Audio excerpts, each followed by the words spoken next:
I am your friend, Dr. Charles Apoki, the area grandfather. And with me is Michael Brave. Michael Brave. Yes, sir. So how did you meet me, sir? Okay, I came across your video on YouTube randomly, Okay. and the first video just captivated me. Okay. And ever since then, I've been addicted. Addicted? That's the best word I can use. I've been addicted to your videos. Wow. I literally watch them every day. Wow. Every day, and I still create time to go out to run my business. Wow. You said you were a pastor. Yes, I'm a pastor by calling. Pastor by calling. By calling. So what happened to the pastoral ministry? Okay. Don't tell me you are like me. No. I pastored around in a few churches, few mega churches around, and so when I resigned from those churches, and then I got to start a work. What do you want to call my own ministry? But then I didn't have the patience. I didn't have patience with people. I couldn't just have the patience. I couldn't imagine preaching and somebody is sleeping. Oh, those are the things, sir. Those are the things, sir. And so I had to shut it down. And twice I started the church and shut it down. Wow. My own is once. Twice. So there's somebody crazier than me. Twice I shut it down. And so I said, and I also didn't want to live on members' tithe and offering. Wow. You didn't want to live? I refused to live on members' tithe and offering. Members' tithe and offering. No. Wow. And I said, I don't have the time and space for this. And I decided to go into e-hailing business. E-hailing business? Yes, sir. We'll come to that. Yes, sir. How did you train yourself and all that? Tell me. Growing up as a child, my parents were poor. I grew up in the city of Calabar, born and bred in Calabar. I lived in Calabar. Egatin and all those. Yeah, Egatin. Calabar precisely. Calabar precisely. In fact, people watching this video would know me very well. Okay. Calabar precisely. And so my parents were poor. And so are you sure they are poorer than my own? I will tell you a bit of how poor we were. At least we can laugh at poverty now. Oh, my father. That is the biggest vengeance. It was so bad that we had to feed from refuse dump. Oh! For real. It was so bad that we had to swallow gari from our neighbor's soup odor. Akute. Yes. When our neighbor would cook afang or edikanikon, we'll make cold water gari. A batutu. And inhale the odor and swallow the gari. Eshe. That's how bad it was. It was so bad that I had to be using my school uniform. That was the only clothes I had. For Sunday service? Daily life and Sunday service. Oh. A blue short and a white short sleeve. That blue short, my late father patched yellow. Big, so you could sight me from afar. That's a short of many colors. Yes, and you would know that is Michael, God of the yellow patch. And I'm not even kidding. At age 11, JS1 1990, I literally carved a cardboard paper and hung on my neck and entered the Redeemed Church, and I wrote on it, houseboy for rent. Houseboy for rent. And I was done in the drama department. Sunday morning, full church, full to capacity. I'm not kidding you, sir. Houseboy for rent. Houseboy for rent. Jesus Christ. I didn't need anybody's permission to do that because things were bad. But then I gave myself over to reading. Reading. I had been a ferocious reader. Wow. As a young man, and I'm saying this because of your testimony, sir. As a young man growing up in poverty, I never had a shirt that I bought $250 from Edmund Park. My highest shirt was 200 naira, 250 mask. But I had books I bought once, 6,000. Woo! Once, I would tell my friends that I felt that they should lock me up in the bookshop. Just lock me in there and go home, leave me there. Like Patutomi in the library. Just leave me there. And so I gave myself over to reading, and I read. I would keep like 5 different topics of books on the bed. That's how I sleep with books on my bed. And I read one, I get bored, I drop it, pick a different topic entirely. So the brain kept taking it in. I had 3 Ghana Moto full of books. What were you doing then to buy the books? Okada. You were riding Okada. I did Okada for 4 years. And you were buying books. I was buying books and reading, sir. Field Ghana must go. I became a PA to a pastor. I would call his name. Pastor Falade Goyinka, Hemon City Church in Calabar, a mega in Calabar. I became his PA. Eventually, I left Pastor Falade after about a year and 6 months. Pastor Falade told me a couple of years down the line, Pastor Falade told me himself, he's now based in the US, that 2 years he could not find my replacement. I'm a mega church. That for 2 years he could not find who to replace me. A former Okada rider. Yes, sir. So what qualification did you eventually have? I did sociology and I did some other courses, human resource courses and all of that. Eventually, I ended up pursuing Winners Chapel Church. From the Okada riding? From the Okada riding. I kept developing myself. I gave myself over to endless self-development. Endless self-development. Kaizen, till according tomorrow. to the Japanese. Till tomorrow. Progressive improvement. Till tomorrow. Never being ever satisfied. Never. Jesus Christ. And so when I stumbled on your video and your testimony, and I'm like, this is my life. On my phone, I have over 1,500 audiobooks. I had to delete half of them to download your videos on my phone. But here, I had to empty, and I have large megabyte memory card. I had to empty my phone of those other audiobooks to have your video that I soak myself in every day. Wow.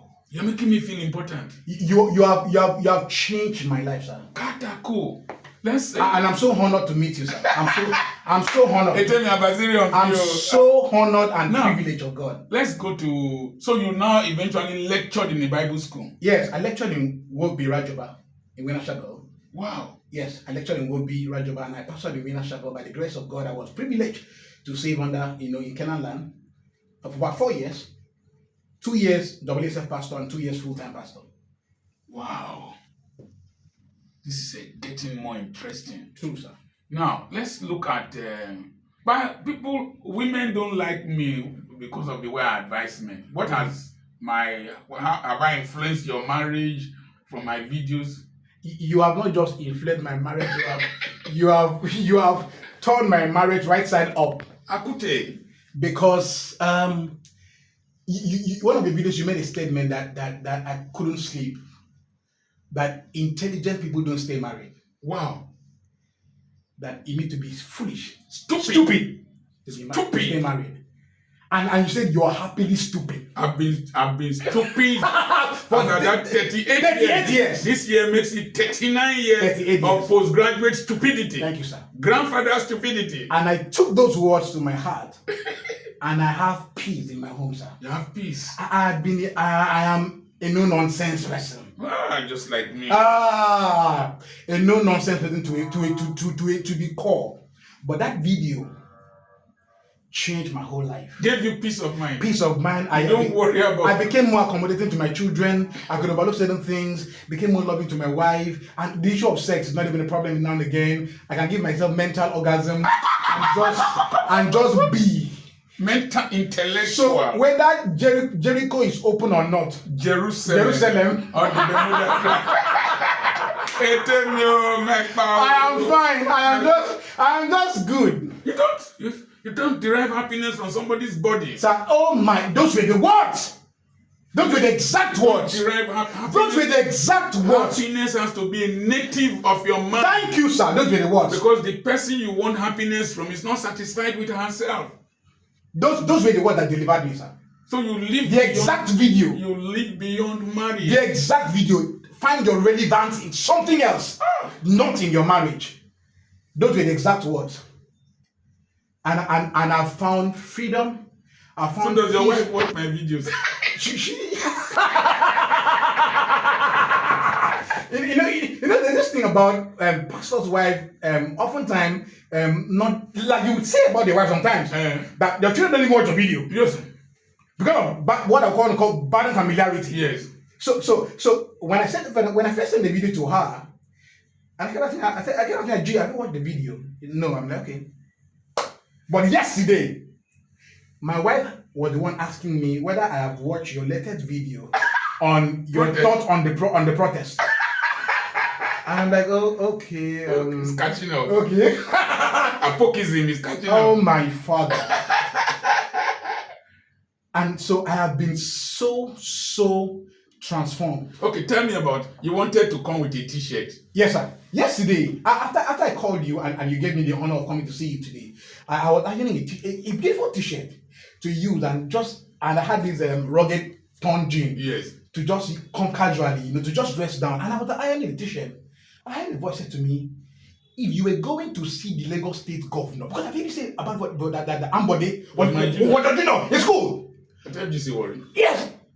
I was saying to me, if you're going to see Lagos State governor, will you dress like that? I said, oh my father. He said, your dressing reflects the value you've placed on who you're going to see. I said, Lord have mercy on me. Those are what I heard yesterday, sir. Your dressing reflects the value you have placed on who you're going to see. I wouldn't have done a video with you with torn. Oh my Father in heaven. I wouldn't. I sent Abraham to go and look at you first to make sure I was safe.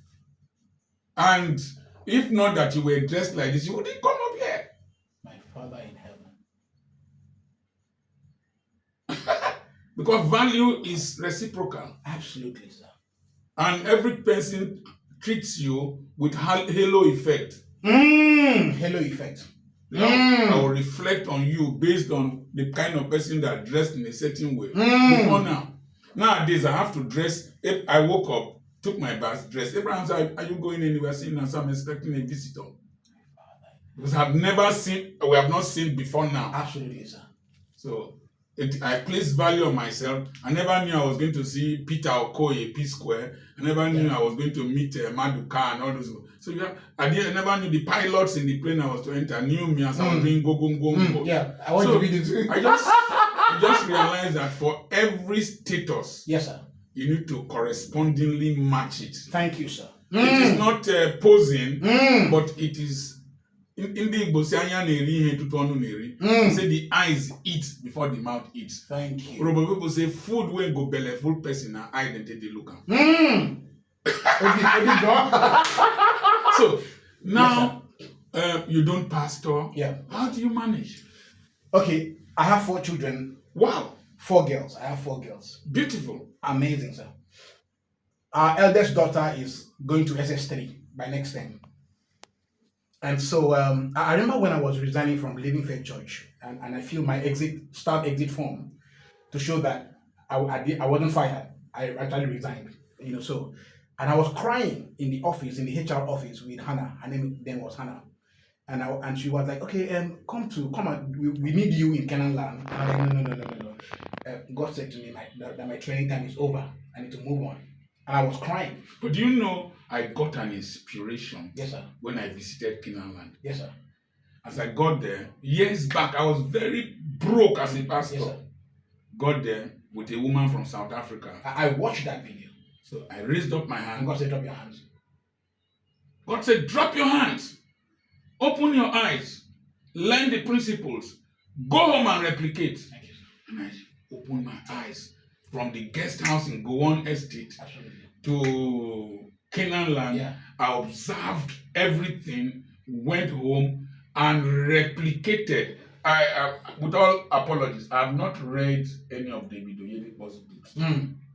I only saw the project, saw the principles. The only difference is that I don't run a church. And I conceived the principles, internalized them, digested them, and bettered them in Ogilvy. Amazing. And beyond. Amazing. So you were resigning. So I resigned so I shut down the churches and all of that. And so I went into e-hailing business. What is e-hailing? E-hailing is what you want to call Uber, Bolt. So what did you come about that concept? The concept came, now I know it is what you're preaching about, which is what do you have in your house that does sell value? Of sale value. What service can you render? What problem can you solve? And Lagos has problems. And so there is wealth in the people. Yes, there's wealth. I carried somebody someday, and the man said he was going to a Chinese company somewhere in Ikeja, Gidigbi. And the man said something that the Chinese man said to him. He said, Nigeria is so blessed that you can literally pick money on the street, but Nigerians are blind. Kaboom! A Chinese man said that. So I thought of what problem can I readily solve, and I had a car. I've always had cars.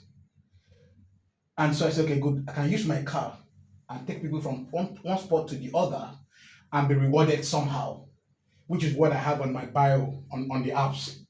And so I said, why not? Let me go on the app. And the money that I make on the e-hailing business, no organization has paid me that money ever before. The money I make in a Sunday covered my entire 1 month salary. Cool.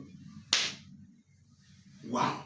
There's a passage that Pastor Mark Solomon Yes, sir. Spoke from, I think it's Matthew chapter 20 verse 7, that there were people in the marketplace. Yes, sir. In the evening. Yes, sir. When they asked them, why are you here? He said, we have not been hired. Thank you, sir. So instead of waiting for people to hire you, hire yourself and fire yourself. No, I must say this, sir, for this record.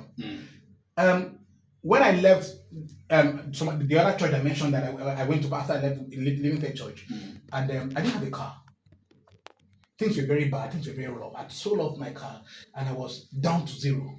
But then a friend of mine spoke with somebody who had a car, a younger person to me, sir.